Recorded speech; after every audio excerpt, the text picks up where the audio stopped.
பசுமை சஞ்சான் கொடுங்க வீடியோக்குள்ள போறது முன்னாடி ஒரு முக்கியமான பதிவு பார்க்க போறாங்க. என்ன அப்படின்னு பாத்தீங்கன்னா, இப்ப விவசாயிகளுக்கு பெரிய பிரச்சனை அப்படின்னு பாத்தீங்கன்னா தண்ணி தாங்க. முதல்ல நினைச்சு பரவாயில்ல, 100 அடி 150 அடி 200 அடியில இருந்தீங்க. ஆனா இப்ப பாத்தீங்கன்னா 500 அடி 1000 அடி 2000 அடி அதுல கூட தண்ணியில கூட போயிருக்குங்க. அப்படிப்பட்ட தண்ணி நம்ம சேர்த்து வைக்கிறாங்களுங்க. இந்த நீர் பிரச்சனை எப்படி சரி செய்யறதுன்னு தெரியலையா? அதுதாங்க இப்ப பின்னாடி பாக்குறீங்களா, இதுதாங்க அந்த நீர் தேக்க தொட்டி. இதை பாத்தீங்கன்னா கோயம்புத்தூரை சேர்ந்த கதிரேசன் அப்படின்றவர் வந்து NK ரிங் தொட்டி அப்படின்ற பேர்ல அமைச்சு கொடுத்துட்டு இருக்காருங்க. இவர் பாத்தீங்கன்னா வட்ட வடியிலும் அமைச்சு கொடுத்துக்கிறாரு, சதுர வடியிலும் அமைச்சு கொடுக்குறாருங்க. அதுவும் பாத்தீங்கன்னா சாதாரண வாஸ்து பார்த்து அமைச்சு தராருங்க. இந்த தொட்டில ஒரு சிறப்பம்சம் என்ன அப்படின்னு பாத்தீங்கன்னா, இது ஒன் டைம் இன்வெஸ்ட்மெண்ட் தாங்க. ஒரு தடவை நீங்க செலவு பண்ணீங்கன்னா போதும், லைஃப் லாங் அப்படியே இருக்குங்க. இந்த தொட்டில இன்னொரு சிறப்பம்சம் என்ன அப்படின்னு பாத்தீங்கன்னா, இருந்த இடத்துல இருந்து இன்னொரு இடத்துக்கும் இந்த தொட்டியை அப்படியே மாத்திக்கலாங்க. உங்களுக்கு இந்த நீர்த்தேக்க தொட்டி அமைக்கணும் அப்படின்னு நினைச்சீங்கன்னா கீழே நம்பர் தருது பாத்தீங்களா, இதுக்கு அவர் தொடர்பு கொள்ளுங்க. அவரே உங்க நிலத்துக்கு வந்து வாஸ்து பார்த்து அமைச்சு. வணக்கம், வேலூர்ல இருந்து தாய்மன் பிரதீப்குமார் பேசுறேங்க. நமக்கும் இந்த சேனலுக்கும் ஒரு பெரிய ஒரு பந்தம் இருக்கு. என்னன்னு சொல்ல போனோம்னா, நம்மள முதல்ல இன்டர்வியூ எடுத்த 2018 முதல் இன்டர்வியூ எடுத்த பசுமை விவசாயம் சேனல் இதுதாங்க.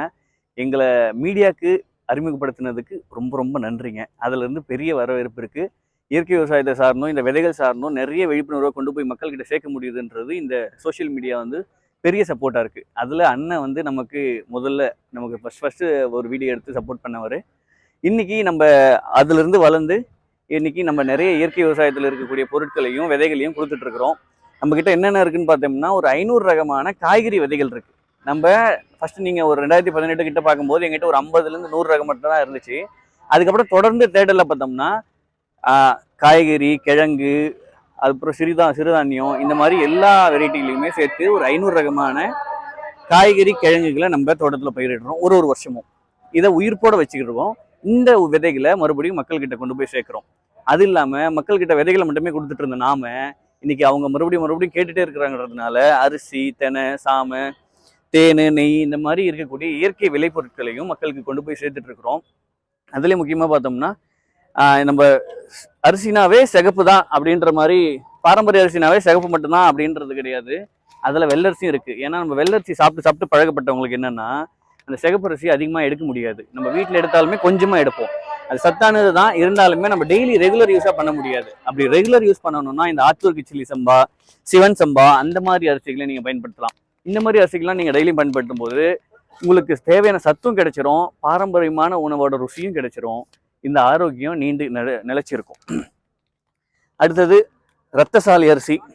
ரத்தசாலியில் நம்ம 2 அறுவடை பண்ணியிருக்கிறோம். சொல்ல போனோம்னா, ஒரு முறை அறுத்து எடுத்துட்டு அது மறுபடியும் முளைச்சி வரும் இல்லைங்களா மழையில், கண்டிப்பாக அதுலேருந்து மறுபடியும் அறுவடை எடுத்துருக்கிறோம். அதுலேயும் பார்த்தோம்னா முன்னாடி இருந்ததுக்கும் இதுக்கும் பார்த்தோம்னா ஒரு 3ல் 1 பங்கு, அதாவது 10 மூட்டை விளைஞ்ச இடத்துல இன்னைக்கு 3 மூட்டை விளைஞ்சிருக்கு. ஒரு முறை தான் நடவு, ஆனால் அறுவடை மட்டும் 2 முறை.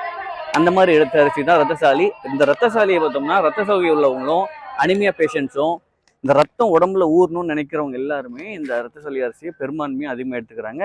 2 வருஷமா எங்கள் வீட்டில் இந்த அரிசி தான் பிரதானமாக உணவாக இருக்கு. அடுத்தது தெனைனாவே பாயசம் தான். ஆனால் பாயசம் தாண்டி நிறைய செய்ய முடியுங்க தென்னை அரிசியில். கஞ்சா செய்யலாம், நீங்கள் உப்புமாவை செய்யலாம், இதை உடச்சி ரவையாக்கி அதுக்கப்புறம் நீங்கள் எதுக்காக வேணால் லட்டு செஞ்சுக்கலாம். தென்னை லட்டு இருக்கிறதுலையே சத்தான ஒரு சிறுதானியத்தில் இதுவும் ஒன்று. இது எல்லாமே குறிஞ்சி பகுதியில் அதிகமாக விளைவிக்கப்பட்ட, முல்லை பகுதியில் அதிகமாக விளைவிக்கப்பட்ட ஒரு சிறுதானியத்தில் ஒன்று. இது வந்து சமவெளியில் கொஞ்சம் கம்மியாக வரும், பட் ஆனால் கொஞ்சம் ஹில் ஸ்டேஷன் மாதிரி இருக்கக்கூடிய இடத்துல நீங்கள் விதைய வச்சுக்கலாம். இதில் இருந்த மருத்துவ குணம்னு பார்த்தோம்னா, நம்ம நார்மலான வெள்ளரிசியில் வெறும் மாவுச்சத்து இருக்குது, ஆனால் இதில் பல நுண்ணூட்டச்சத்துக்களும் சேர்த்து, புரதச்சத்தாக இருக்கட்டும், மாவுச்சத்து, அதுக்கப்புறம் கூட பார்த்தீங்கன்னாக்கா உங்களுக்கு நுண்ணூட்டச்சத்துக்களும் சேர்ந்து இந்த தென்னை அரிசியில் இருக்குது. நீங்கள் ஒவ்வொருத்தருமே ஒருவேளை சிறுதானியம், ஒருவேளை அரிசி, ஒருவேளை பழங்கள் அப்படின்ற மாதிரியான ஒரு பழக்கத்துக்கு கொண்டு வந்துருங்க. உங்களுடைய உணவு ஆரோக்கியமாக இருந்தால் தான் இந்த உடல் ஆரோக்கியமாக இருக்கும். ஏன்னா நீங்கள் சாப்பிட்றதுல தான் இன்றைக்கி பாதி நோய் வருது. அதுக்கு அடுத்து தான் பழக்க வழக்கங்கள். இந்த பழக்க வழக்கங்களுக்கு அடுத்து தான் இந்த சுற்றுச்சூழல். உங்களை நீங்கள் கெடுத்துக்கிறது உங்கள் உணவால் மட்டும்தான். அந்த உணவை சீர்படுத்துங்க. ஒரு வேலையும் என்ன சாப்பிட்றீங்கன்றதை தேர்ந்தெடுத்து சாப்பிடுங்க. அப்புறம் நீங்கள் ஆரோக்கியமாக இருக்கிறது யாராலையும் தடுக்க முடியாது. அடுத்து நம்ம மலை தேன் இருக்குங்க. இப்போ இது வந்து பார்த்தோம்னா குறிஞ்சி மலர் தேன். இதுல வெள்ளை குறிஞ்சி இருக்கு, நீல குறிஞ்சி இருக்கு. இது வந்து வெள்ளை குறிஞ்சியோட தேன். இது வந்து ரொம்ப ரேர் ஹெக்டார்னு சொல்லுவாங்க. நம்ம நார்மலா தேனுன்னு பார்த்தோம்னா வெறும் அது ஒரு சுகர் சிரப்புன்ற மாதிரி தான் நம்ம எல்லாரும் சொல்லிடுவோம். ஆனா அதுல இருக்கிற மகரந்தம் தான் இதை வேறுபடுத்தி காட்டுது. என்னென்ன அப்படின்றது பார்த்தோம்னா, எந்த பூல இருந்து எடுக்குதோ அந்த பூவோட மகரந்தம் தான், அந்த மருத்துவ குணம் தான் உங்க உடம்புக்கு தேவையானதா இருக்குது. இந்த தேன் குறிஞ்சி பூ, அதாவது வெள்ளை குறிஞ்சியிலிருந்து எடுக்கப்பட்ட தேன். இது இல்லாம நம்ம கிட்ட கொம்பு தேன் இருக்கு, நம்ம நாட்டு மாட்டு நெய் இருக்கு, அது இல்லாம மிளகு சீரகம் இது எல்லாமே கொல்லிமலையிலேருந்து நம்ம எடுத்து இங்க கொடுத்துட்டு இருக்கிறோங்க. இப்போ நம்ம கிட்ட ஒருத்தர் கேட்குறாங்கனாக்கா, எங்ககிட்ட ஒரு அரிசி மட்டும் இருக்குன்னு சொன்னோம்னா யாரும் ஏத்துக்கிறது ரெடியா இல்லை. அவங்க என்ன கேட்குறாங்க, எங்களுக்கு எல்லா பொருட்களுமே வேணும், நல்ல பொருட்களாக வேணும். அப்போ அப்படின்னும் போது தான் நம்ம கொஞ்சம் சோர்ஸ் பண்ணி இது எல்லாத்தையுமே கொடுத்துட்டு இருக்கிறோங்க. ஒவ்வொரு இடத்துலையுமே நீங்க சாப்பிடக்கூடிய உணவு என்னன்றதை தெரிஞ்சு சாப்பிடுங்க. அது எந்த விதத்துலேருந்து வருது, அதுக்கு ஆர்கானிக் வேலை தான் விளைவிக்கப்பட்டுச்சா, இந்த இயற்கையில எந்த சேதத்தையும் பண்ணாம அது விளைஞ்சிச்சா அப்படின்றத தெரிஞ்சு நீங்க உணவை எடுத்துக்கங்க. அப்படி எடுக்கும்போது இந்த சுற்றுச்சூழலுக்கும் நீங்க எந்த வித பாதிப்பும் இல்லாம உணவு எடுத்துக்கிறீங்கன்ற ஒரு மகிழ்ச்சி நமக்கு இருக்கும். அதை தாண்டி ஆரோக்கியம் நம்ம கையில இருக்கும். விதைகள்னு பாத்தீங்கன்னா நம்ம கிட்ட ஒரு 100 ரகமான தக்காளி இருக்குங்க. ஒரு கையில ஒரு ஸ்பூனுக்கும் சின்னதா இருக்கக்கூடிய தக்காளியும் இருக்கு, ஒரு கை சைஸுக்கு இருக்கக்கூடிய தக்காளியும் இருக்கு. இந்த மாதிரி நிறைய தக்காளி ரகங்கள், நம்ம ஒரு 140 ரகமான தக்காளியை பண்ணிட்டு இருக்கிறோம். அது இல்லாம கத்திரிக்காய், வெண்டைக்காய், சொரக்காய், பூசணிக்காய் அப்படின்னு சொல்லக்கூடிய நிறைய மரபு காய்கறிகளை நம்ம இங்க கொண்டு வந்து செஞ்சுட்டே இருக்கோம். இங்கெல்லாம் பார்த்தீங்கன்னா இது கருப்பு மிளகாய். இந்த கருப்புனாவே ஆந்தோசைனன் கேரக்டர் வந்து அதிகமாக இருக்கும் இந்த ஃபைட்டோ கெமிக்கல்ஸில். அது வந்து உங்கள் உடம்புக்கு ஆரோக்கியத்தை பயங்கரமாக கொடுக்கக்கூடியதாக இருக்கும். உங்களுக்கு வயசாகாமல் பார்த்துக்கிறதுல ஒரு முக்கியமான ஒரு வேலையை காட்டும். அடுத்தது காந்தாரி. மிளகாய் சாப்பிட்டா அல்சர் வந்துடும்னுவாங்க, ஆனால் அந்த அல்சரை குணப்படுத்துகிற மிளகாய் இது. மிளகாவை வெறும் காரத்துக்காக மட்டுமே பயன்படுத்துகிற நம்ம அதை சாப்பிட்டா நிறைய நோய், அதாவது அல்சர் வந்துடும், கேன்சர் வந்துடும் கூட இன்னைக்கு காஞ்சி மிளகாயில் நிறைய ஒரு மித்துன்னு சொல்ல முடியாது, அது ஒரு உண்மை இருக்கு. அந்த மாதிரி இருக்கக்கூடிய மிளகாயில் இந்த காந்தாரி மிளகாய் வெரைட்டி எல்லாம் பார்த்தீங்கன்னா ஸ்பெஷல். அது இல்லாமல் பீர்க்கங்காய், பாவக்காய், கத்திரிக்காயில் இந்த வழுதனை மாதிரி இருக்கக்கூடிய கத்திரிக்காய்ங்க.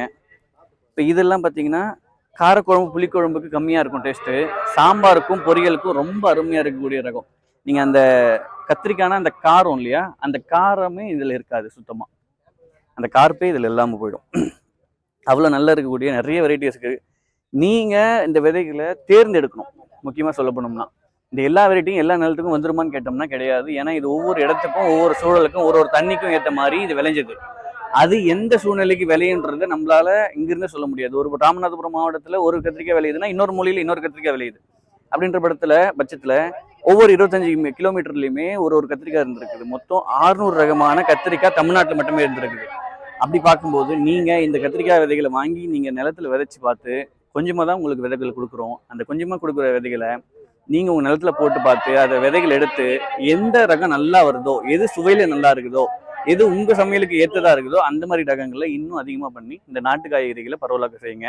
நிறைய பேர் உருளைக்கிழங்கு பார்த்துருப்பீங்க. இது என்னன்னு பார்த்தோம்னா கொடி உருளை. என்னப்பா இது கொடி உருளைன்னு ஒரு புதுசாக அப்படி கேட்க வேணாம். இது வந்து உருளைக்கிழங்கு போலவே வடிவத்தில் இருக்கக்கூடிய ஒரு கிழங்கு, அவ்வளோதான். உருளைக்கிழங்கு மாதிரி சத்தான கிழங்குன்னு சொல்ல முடியாது. இது அதை விட பல மடங்கு அதிகமான சத்தான கிழங்கு. நீங்கள் கிழங்குல இன்னைக்கு நம்ம பார்க்கறது கேரட்டு, பீட்ரூட்டு, உருளைக்கிழங்கு, இந்த மாதிரி ஒரு சின்ன சின்ன மலை காய்கறி கிழங்குகள் மட்டுமே நம்ம பார்த்துட்டு இருக்கிறோம். ஆனால் இந்த சமவெளிக்கானது பயங்கர நிறைய கிழங்கு இருக்கு. அதில் ஒன்று தான் இந்த கொடி உருளை. கொடி உருளையோட சிறப்பு என்னன்னு பார்த்தீங்கன்னா, நீங்கள் ஒரு முறை நடவு செஞ்சுட்டா போதும், அந்த கிழங்கு தோண்டி எடுக்கவே தேவையில்லை. நீங்கள் பர்மனெண்ட்டாக எந்த இடத்துல நடணும்னு நினைக்கிறீங்களோ அந்த மாதிரி இடத்துல நடவு செஞ்சுட்டு கொடி ஏற்றி மரத்து மேலேயும் எங்கன்னா விட்டுட்டிங்கன்னா அந்த அடியில் இருக்கிற கிழங்கு அடுத்தடுத்த வருஷம் அப்படியே உற்பத்தி ஆகிட்டே இருக்கும். அதுலேருந்து இன்னைக்கு கொடி செத்துரும், அதுக்கப்புறம் பார்த்தீங்கன்னா அடுத்த வருஷம் அந்த கொடி அங்கேருந்து மேலே ஏறி மறுபடியும் காய்க்க தொடங்கிடும். நம்ம மேலே இருக்கிற கிழங்குகளை மட்டும் அறுவடை பண்ணோம்னாவே ஒரு கொடிக்கு குறைஞ்சது 40 50 கிலோ வந்து கிழங்கு எடுத்துடலாம்.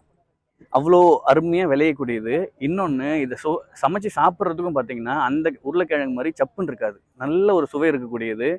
என்ன, நீங்கள் அதாவது மரத்துலேருந்து பறித்து நீங்கள் அப்படியே எடுத்துக்கினாக்கா அதில் கொஞ்சம் லைட்டாக கசப்பு இருக்கும். அதுவே தானாக கொடியிலேருந்து கீழே விழுந்துருதுன்னா அப்போ அந்த கசப்பெல்லாம் கம்மியாயிடும். இந்த கிழங்கை ஒரு மாதம் கூட வச்சுக்கலாம். 3.5 to 4 மாதம் வரைக்கும் இந்த கிழங்குல வீட்டில் வச்சு சாப்பிட்லாம். இதை முளைச்சி மேலே கொடி ஏற ஆரம்பிச்சிருச்சுன்னா மட்டும் இதை சாப்பிட வேணாம். அப்போ வந்து இன்னும் கொஞ்சம் கசப்பு அதிகமாக இருக்கும். அப்போ இந்த மாதிரி இருக்கிற கொடி கிழங்குல இப்போ பாருங்க, இது வந்து முளைக்க ஆரம்பிச்சிருச்சு. இப்போ இது எல்லாமே பார்த்தோம்னா விதைக்கானது. ஸோ இது முளைக்கவே இல்லை, இது பார்த்தீங்கன்னா நம்ம உணவுக்கானது. அப்படின்றத நம்ம பார்த்து தேர்ந்தெடுத்து எடுத்துக்கங்க. இதையும் சாப்பிட முடியும். சாப்பிடணும்னு நினைக்கிறப்ப இந்த முளைய இருக்கிற இடத்துல மட்டும் கட் பண்ணி எடுத்துட்டு மீதியை நம்ம சமைச்சு சாப்பிட்டுக்கலாம். நீங்கள் நார்மலாக கிழங்கு என்னென்னலாம் பண்ணுவீங்களோ, உருளைக்கிழங்கு வறுவலாக இருக்கட்டும், சிப்ஸாக இருக்கட்டும், இன்னும் இந்த ஃபிங்கர் ஃப்ரைஸ்லாம் போட்டிங்கன்னா இதெல்லாம் உங்கள் குழந்தைங்களுக்கு ஒரு பெரிய விருப்பமான உணவாக மாறிடும். அதுக்கப்புறம் நீங்கள் தொடர்ந்து வாங்க ஆரம்பிச்சிருவீங்க. அந்த அளவுக்கு ருசியாக இருக்கக்கூடியது இந்த கிழங்குங்க. இது இல்லாமல் வெத்தலைவள்ளி கிழங்கு இருக்குது. வெத்தலைவள்ளி கிழங்குல கொடியில் காய்க்கக்கூடிய கிழங்கு. இதை எப்படி நீங்கள் சமைக்கிறதுன்னு கேட்டிங்கன்னா, அப்படியே போட்டுருங்க, மண்ணில் நெருப்பில் போட்டுருங்க. சுட்டு எடுத்தீங்கன்னா இதை ஊற்றி சாப்பிட்றதுக்கு அவ்வளோ அருமையாக இருக்கும். அதை தாண்டி மா இஞ்சி இருக்குது. மா இஞ்சியில் நீங்கள் ஊறுகாய் பண்ணிக்கலாம், துவையல் பண்ணிக்கலாம். நீங்கள் இன்ஸ்டண்ட்டாக சட்னி பண்ணணும்னு நினைக்கினா நீங்கள் அதை பயங்கரமாக யூஸ் பண்ணிக்கலாம். மாங்காவோட ஃப்ளேவரில் இஞ்சி இருக்கும். உங்களுக்கு மாங்காவோட ஃப்ளேவரில் மருத்துவ குணம் இஞ்சியோட கிடைக்க போகுதுன்றதை நீங்கள் தெரிஞ்சுக்கலாம். இந்த மாதிரி பல அரிதான ரகங்களை நம்ம பாதுகாத்துட்டு வரோம். இது எல்லாமே பார்த்தீங்கன்னா மார்ச் 1ஆம் தேதி நம்ம வேலூரில் ஒரு விதை திருவிழா நடத்த போகிறோம். நேதாஜி ஸ்டேடியத்தில் நடக்க போகுது. அந்த இடத்துல இதை தாண்டி இது வந்து ரொம்ப ஒரு ட்ரெய்லர் தான். அங்கே ஒரு 1000 ரகமான மரபு காய்கறிகளை 100 கிலோ இருக்கக்கூடிய கிழங்கு எல்லாமே நம்ம காட்சிப்படுத்த கொண்டு வந்துட்டு இருக்கிறோம். அந்த இடத்துல நீங்கள் எல்லாருமே வந்து கலந்துக்குங்க. வேலூர் விதை திருவிழாவுக்கு வந்தீங்கன்னா நீங்கள் ஒரு 1000 வகையான மரபு காய்கறிகளை நேரில் பார்க்க முடியும். நீங்கள் எதெல்லாம் அழிஞ்சிருச்சுன்னு சொல்லிடுறீங்களோ, எதெல்லாம் நீங்கள் அழிஞ்சிச்சுன்னு சொல்கிறீங்களோ, அது எல்லாத்தையுமே உங்கள் கண் முன்னாடி கொண்டு வந்து நிற்க வைக்கிறோம். நீங்கள் எல்லாருமே வேலூர் திருவிழாவில் நம்ம சந்திப்போம். தேங்க்யூ, நன்றி.